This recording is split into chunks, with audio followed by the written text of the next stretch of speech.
ओम शांति।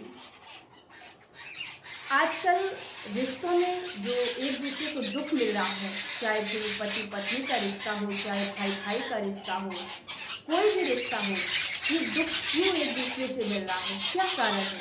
क्या यूं ही एक दूसरे से ये रिश्ते बनते हैं और दुख सुख मिलते रहते हैं, या फिर इनमें भी हमारे कर्म जुड़े हुए हैं? क्या सीक्रेट है इसका? आज हम इसके बारे में डिस्कस करते हैं।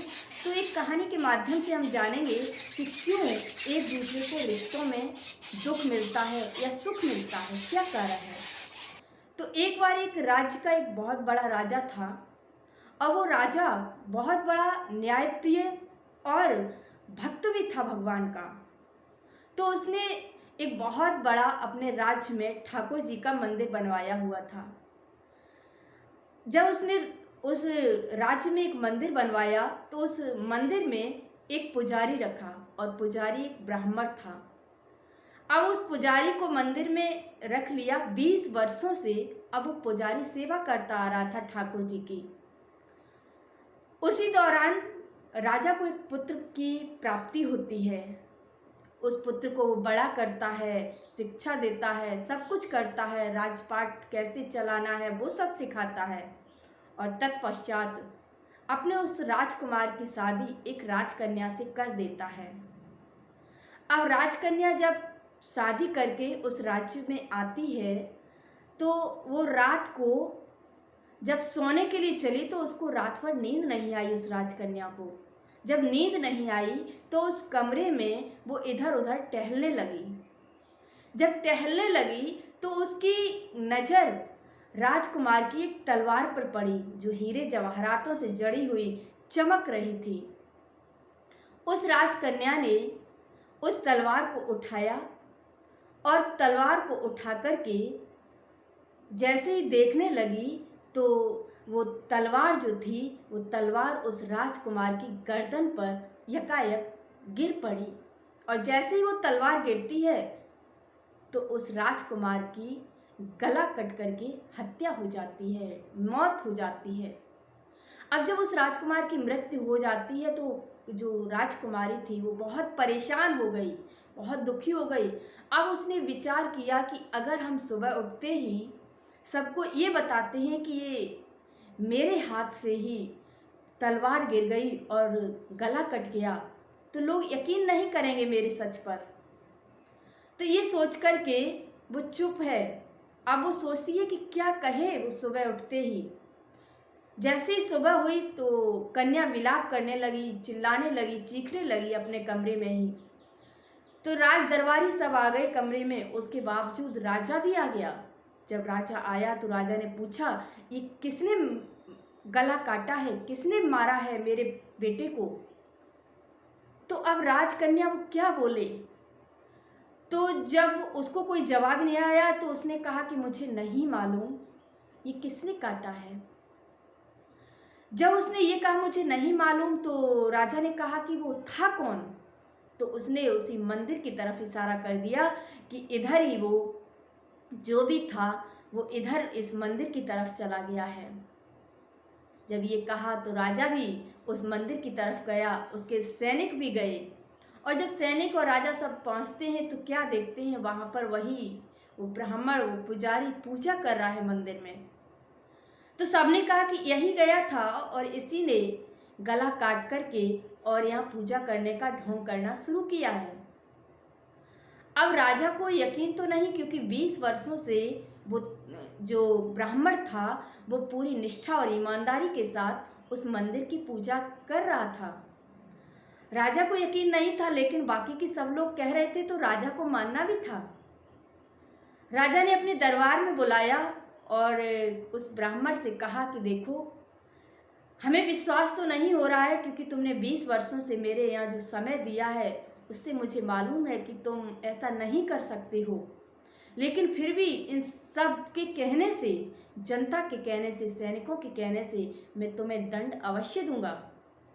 और दंड में मैं तुम्हें इतना ही दूंगा कि जिस हाथ से तुमने मेरे बेटे पर तलवार चलाई है उस हाथ को काट दिया जाएगा। और उस पुजारी का हाथ काट दिया जाता है।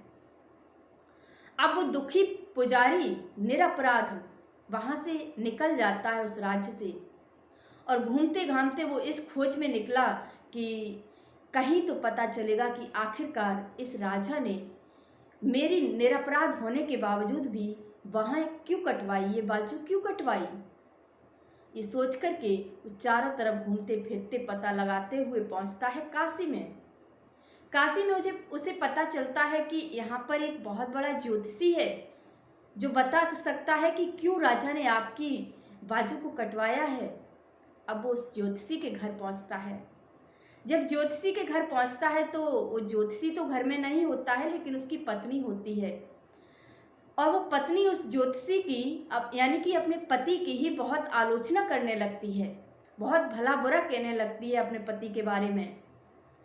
जब ब्राह्मण ने ये सुना तो उसके बावजूद भी वो चुप रहा, और फिर थोड़े ही समय में वहाँ पर वो ज्योतिषी आ जाता है। अब ज्योतिषी आता है तो उसके मुंह पर भी वो पत्नी बहुत भला बुरा उसको कहती है, लेकिन वो जो ज्योतिषी है वो चुप है और जाकर के अपने कमरे में बैठता है, और कमरे में बैठ कर के उस ब्राह्मण से पूछता है कि कहिए भाई कैसे आना हुआ। तो उस ब्राह्मण ने कहा कि भाई मैं तो जिस काम से आया था उससे आया ही था, लेकिन पहले आप बताओ कि आपके ये क्या हाल है, आपकी पत्नी आपसे इतना क्यों बुरा भला कहती है, कैसी पत्नी है ये। तो वो ज्योतिषी कहता है कि ये पत्नी नहीं, हमारे कर्म हैं। तो ब्राह्मण ने कहा ऐसा क्यों, क्या कर्म है इसके साथ। तो वो ज्योतिषी कहता है कि पिछले जन्म में मैं एक कौवा था, और मेरी जो पत्नी है वो एक गधी थी, और इसकी पीठ पर एक फोड़ा था। उस फोड़े में कीड़े पड़ गए थे, और उन कीड़ों को खाने के लिए मैं हर रोज़ इसकी पीठ पर उस फोड़े में चोंच मारता था, और इसको बहुत दर्द होता था। एक दिन चोंच मारते मारते मैंने इसकी हड्डी में चोंच मार दी, और जब वो चोंच मारी तो मेरी चोंच निकली नहीं। मैंने बहुत कोशिश की, हड्डी से बाहर चोंच नहीं आई, और वो गधी जो थी वो बहुत ज़्यादा दर्द से कराहते हुए सामने गंगा जी बह रही थी, उसमें जाकर के कूद पड़ी। अब पानी का बहाव गंगा में तेज था, तो बीच मझधार में जाकर के हम दोनों डूब गए और हमारी मृत्यु हो गई। अब वही गधी इस जन्म में उस गंगा जी के प्रभाव से मृत्यु होने के कारण एक ब्राह्मणी बनती है, एक ब्राह्मण के घर में जन्म लेती है, और मैं एक बहुत बड़ा ज्योतिषी बनता हूँ, और इसी ब्राह्मणी की शादी मेरे साथ हो जाती है।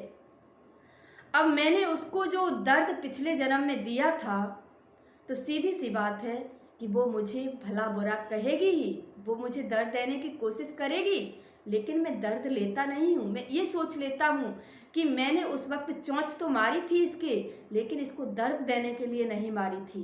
तो ऐसे ही एक न एक दिन इसका जब हिसाब किताब पूरा हो जाएगा तो ये आराम से हमसे अच्छे से बात करने लगेगी और इसकी समझ जागृत हो जाएगी। बस यही हमारी कहानी है।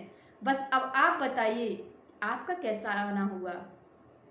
तो जब उसने पूछा कि आपका कैसे आना हुआ, तो ब्राह्मण कहता है कि मैं निरपराध होने के बावजूद भी बाजू काट दी है राजा ने, क्यों ऐसा किया। तो उस ज्योतिषी ने कहा कि उस राजा ने नहीं किया, बल्कि तुम्हारे ये कर्म है। तो उसने कहा कैसे। तो कहा कि तुम पिछले जन्म में एक बहुत बड़े सन्यासी थे, साधु थे, तुम तपस्या कर रहे थे, और उस वक्त एक शिकारी आता है और एक हिरनी का शिकार करते हुए वहीं से निकलता है जहां तुम तपस्या कर रहे थे। जब हिरनी आगे निकल जाती है तो वो आता है शिकारी और पूछता है कि इधर से कोई निकला है क्या। तो तुम उंगली कर देते हो इसी हाथ की कि हाँ इधर से ही निकली है, और जानते हुए भी कि ये शिकारी है तुमने उसकी तरफ उंगली की, और उस शिकारी ने उसका पीछा किया और उस हिरनी को मार दिया। अब तब तक उधर से एक शेर आता है, वो हिरनी को भी खा लेता है और उस शिकारी को भी खा लेता है। उन दोनों की मृत्यु हो जाती है, और वही शिकारी जो हिरनी का पीछा करके निकला था, जिसने हिरनी को फिर मारा जाके, वही राजकुमार बना है। और वो हिरनी जो कि एक राजकन्या के रूप में उसने जन्म लिया है, और वही हिरनी है जो उस राजकुमार की पत्नी बनी, और वही तुम सन्यासी हो। तुमने ही उस तरफ इशारा किया था उसको मरवाने के लिए। तो वो करम जो थे उन्होंने तुम्हारा पीछा किया, और राजकुमारी के हाथ से उस राजकुमार की हत्या हुई, और इशारा तुम्हारी तरफ किया गया और बाजू तुम्हारी कटवाई गई। इसमें ना तो राजा का दोष है, न किसी और का दोष है, ये तुम्हारे कर्मों का परिणाम है। तो इस कहानी से हमें बस ये सीखने को मिलता है कि जब भी हमारे सामने कोई रिश्तों में दरार आती है, पति या पत्नी में कोई भी एक रिश्ता हमें परेशान करता है, या भाई भाई का रिश्ता है, पिता पुत्र का रिश्ता है, कोई भी रिश्ता है, ये रिश्ते यूं ही नहीं बनते बल्कि कर्मों के अनुसार बनते हैं। तो अगर कोई दुख देता है, दर्द देता है, तो उसको सहन करना सीखें, क्योंकि आपने ही बीज बोया है जिसका फल आप भोग रहे हैं। तो इसलिए कभी भी दोषी न ठहराएं स्वयं को, न किसी और को, बल्कि आपके कर्म हैं वो आपका पीछा कर रहे हैं, और पीछा करेंगे जब तक कि वो अपना पूरा हिसाब किताब फुल एंड फाइनल नहीं कर लेते हैं। तो इसलिए जब भी किसी से भी कष्ट मिले तो सहन करें और अपने कर्मों को आगे लाएं, और खुशी खुशी से उन कर्मों को चुकतू करें। धन्यवाद।